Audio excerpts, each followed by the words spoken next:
You and I are going to explore the dynamic world of vexillology. Hi, you're listening to Flag Day, and my name is Dan. Together, we're going to explore the dynamic world of vexillology. If you enjoy this podcast, or at least learn something, please be sure to like and subscribe. Of the 195 national flags in use today, only a dozen predate the 19th century. In this first series, we'll be telling their stories, taking a few detours along the way. In the second part of this episode, we're going to take a deep dive into the history of the oldest national flag still flown today, a flag whose origins are shrouded in legend.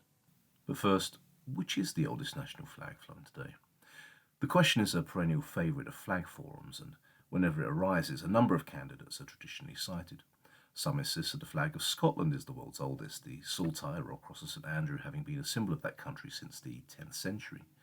Others insist that the flag of Wales is older still, the dragon having been a symbol of the ancient Britons. Still others insist the answer is Japan. And such claims are not meritless, as we shall see many flags employ or draw on ancient iconography. But the use of an ancient symbol does not an ancient flag make. Before we begin, what follows is not meant to be an exhaustive survey of old flags, but rather an attempt to illustrate a point. For example, from 1992 to 1995, the former Yugoslavian Republic of Macedonia flew a red flag defaced, that's the technical term, by a gold Vagina sun. The Vagina sun, which is named for the town in northern Greece in which extensive archaeological excavations were conducted in the late 1970s, is an emblem depicting the sun and 16 rays, 8 long, 8 short. The device is ancient. It probably originated in the 6th century BC. It appears on the armour and shields of hoplites, Greek citizen soldiers. The Vagina sun was possibly a symbol of the solar deity Helios. It was possibly a symbol of royalty, probably associated with the Argead dynasty. It appears, for example, on the tomb of Philip, the father of Alexander. So, was the former flag of the country formerly known as the former Yugoslav Republic of Macedonia an ancient flag? No, because the Vagina sun had not been in continual usage from antiquity to the mid-90s. Rather, it was rediscovered and revived both by Slavic and Greek Macedonians from the 1980s. The Vagina sun flag, then, was a modern flag featuring an ancient symbol. The symbol was ancient, and we could, at push, describe the former flag of Macedonia as a revival of an ancient design used on ancient flags, or at least vexilloids, things like flags. But it was not an ancient flag. So, in response to the question, which national flag is the oldest, we can discount flags that employ revived symbols. Slapping something old on a flag, even something that may have appeared on an old flag, doesn't make the flag itself old. So what about Scotland? Let's disregard the fact that Scotland is not, at the time of recording, an independent state and hasn't been since 1707.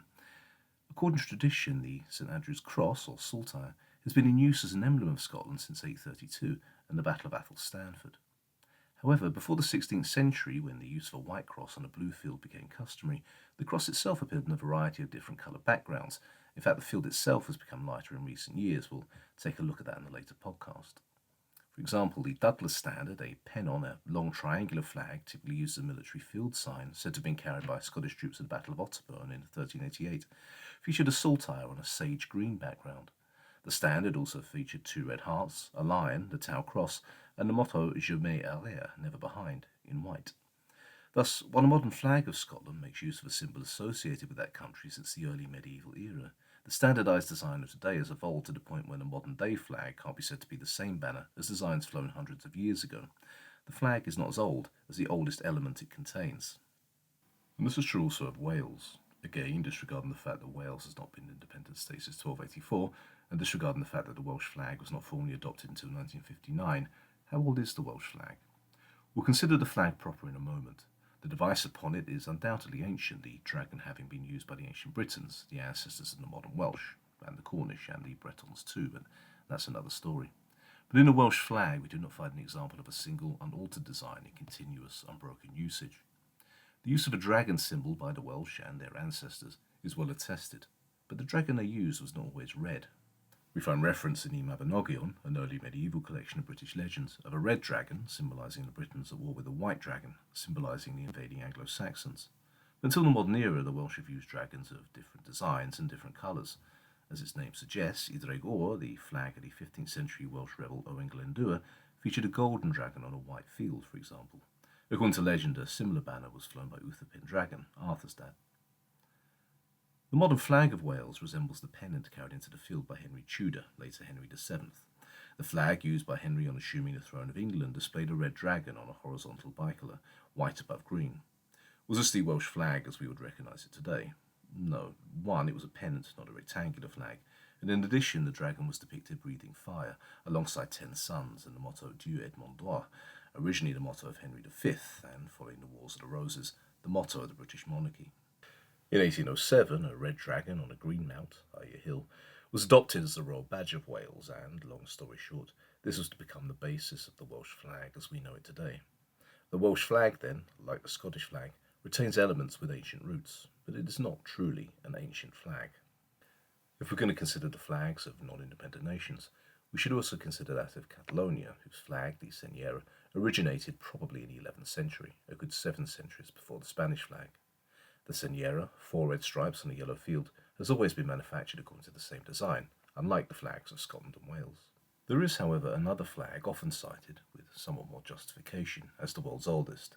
The Hinamaru, the national flag of Japan, draws on symbols for the Japanese islands that can be traced to the 8th century. It is both an authentically ancient design and an authentically ancient flag. But is it an authentically ancient national flag? As with many older flags, the roots of the Japanese flag are lost to history. The legend that the 13th century Buddhist master Nichiren presented the first Hinamaru to a shogun during the Mongol invasion is probably just that. The association of the sun with the emperor, descended in traditional belief from the sun goddess Amaterasu, probably originated with the dawn of imperial rule in the 7th century. But while the motif is old, very old indeed, and has appeared on flags since antiquity, the motif itself has undergone a process of evolution. The Nishiki flag, used as a symbol of the imperial court until the end of the 12th century, featured both a golden sun and a silver moon on a red field. A variant of this flag is still used at coronation ceremonies today. Nevertheless, the Hinamaru itself, in its current form, a red disc on a white field, is undoubtedly very old indeed. However, it has not always been manufactured according to current dimensions. As late as 1854, when Japanese ships were commanded by their admiralty to fly the sun flag as identification, many variants of the Hinamaru were in use. In this image, we see the warship Asahimaru flying a square Hinamaru, not the rectangular flag we see today. In other images, we can see the Hinamaru flown as a yardarm, i.e. from a horizontal pole. So, while the Japanese flag is undoubtedly old, and while it includes design elements that are undoubtedly ancient, its proportions, its dimensions, even the manner in which it was displayed, were in a constant flux until the flag was formally adopted by proclamation in 1870. Also, the national flag, as a concept, originated in the West. The idea of a national symbol, as distinct from a symbol for the emperor, say, was culturally alien to the Japanese. So while we have records of Japanese emperors, nobles, officials, troops and ships displaying recognizable Hinamaru in some form, they would not have understood this banner to be a national flag as we would understand it today. In truth, there are no genuinely ancient national flags in use today. Only a dozen national flags predate the 19th century, and only 2 actually predate the 1800s. So let's clarify the question. Which national flag, still flown today, has been in continual, unbroken usage for the longest time? Wikipedia, I know, offers an answer. The answer is the Dannebrog, the flag of Denmark. So what are the origins of this ancient flag? Well, let me tell you a story, and hopefully we can learn a little about what the national flag is and what a national flag isn't. It is 1219. The crusading King Valdemar II of Denmark is waging war on the heathens of Estonia. Today, the pagans have the upper hand. Defeat beckons.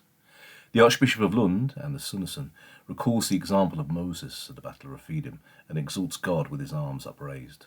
Miraculously, the Danish forces rally. The bishop wearies, however, his arms fail, and the Danes begin once more to falter. Seeing this, certain of the bishop's entourage lift the cleric's aching limbs, and, by the same miracle, the Danes again seize the initiative. But for a second time the bishop wearies. He stumbles, faint. Alarm spreads through the Danish troops. And then God intervenes directly. The heavens open, and a red flag bearing a white cross, the first Dannebrog, drifts miraculously from the firmament and into the arms of King Valdemar. The king, brandishing this miraculous banner, urges his troops forward. The Danes duly surge. Much righteous smiting ensues. The Danes, Christianity, and the miraculous banner win the day.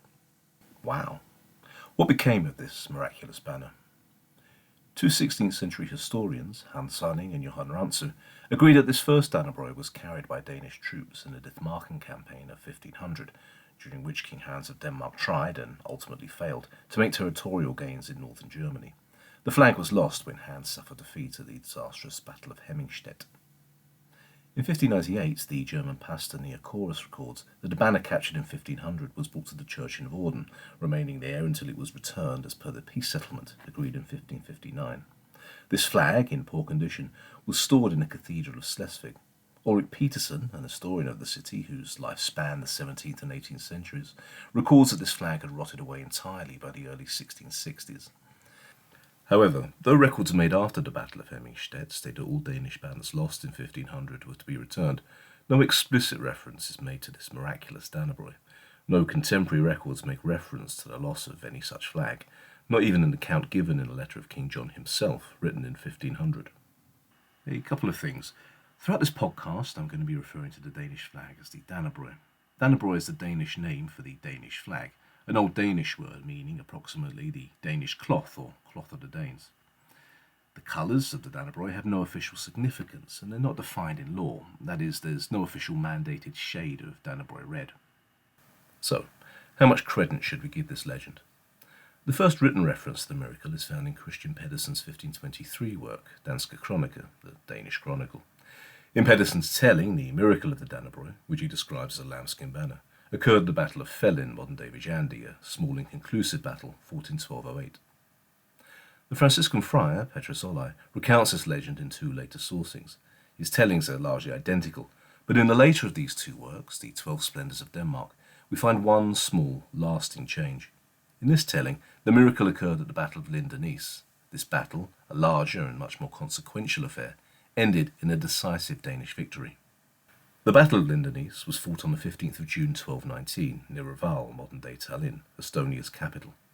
In 1809, the artist C.A. Lorentzen sealed the legend in the popular Danish consciousness with his dramatic, if unsnappily titled painting, The Dannebrog Falling from the Heavens during the Battle of Lindenice in Estonia in 1219. Since 1913, Denmark has celebrated its Flag Day on the anniversary of the battle. So, if the first Dannebrog didn't really fall from heaven, when, where, how did the Danish flag originate? In 1130, Pope Innocent II decreed that religion in war should bear a standard with a white cross on a red field. Accordingly, a flag of this design, the Reichssturmfahne, was used as a battle standard by the Holy Roman Empire from the 12th into the early 14th century. This flag, smaller than the empire's imperial standard, was borne either before the emperor or the highest-ranking officer on the field of battle. The Reichssturmfahne features a triangular tail. If a cross of identical proportions were to appear on a rectangular flag, i.e. with its vertical arm in the same position, you'd end up with a Nordic cross. Interesting. The Reichssturmfahne is almost certainly the Dannebrog's ultimate ancestor.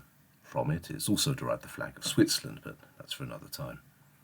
A white cross on a red field, the war flag described by Innocent II, was also used by the Knights of St. John, who were present in Denmark from the 13th century. Historian and archivist Adolf Jorgensen suggests that the Dannebrog is probably derived specifically from the flag used by the knights. It is suggested that Bishop Theoderich, a missionary to the Baltic heathens, may have carried this flag with him while campaigning with the Danes. The matter isn't settled, however. Other sources suggest that the flag originated with King Valdemar IV, who reigned from 1340 to 1375. 7 years into his reign, Valdemar made pilgrimage to Jerusalem, stopping by the court of the Holy Roman Emperor Louis IV, where Valdemar had spent his childhood, on his procession home. Thereafter, Valdemar carried a red banner with a white cross, perhaps a token of his pilgrimage to the Holy City, or a token of his association with Emperor Louis, perhaps a token of both. A later source, the 20th century Danish historian L.P. Fabricius, suggested that the first Dannebrog might have been a personal banner, perhaps of Archbishop Sunneson or of an Archbishop Absalon. Prior to the onset of the Baltic Crusade, Absalon had overseen several minor crusades in Estonia. Still, other sources have suggested the first Dannebrog was provided by Pope Innocent III to King Valdemar during the Livonian Crusade. Whatever the flag's origins, Danish coins and seals from the 13th and the 15th centuries depict heraldic designs similar to the Dannebrog, in addition to the royal coat of arms. Unlike, say, the Scottish or the Welsh or the Japanese flags, there's no variation in colour or design, no adornment with other devices, no hearts or swords or dragons. This was, to all intents and purposes, the same flag used by Denmark today.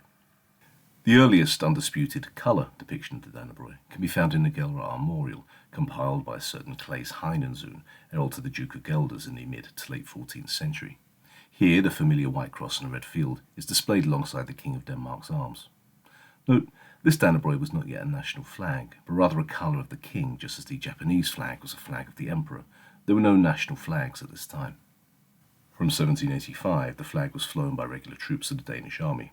However, the Dannebrog remained chiefly a royal banner into the 1800s.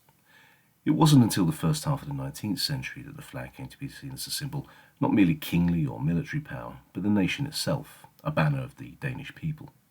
Patriotic odes to the Dannebrog were composed by the poets Hans Christian Andersen, Grundtvig, Ingeborg, Oehlenschläger, and the somewhat less difficult to pronounce Winther.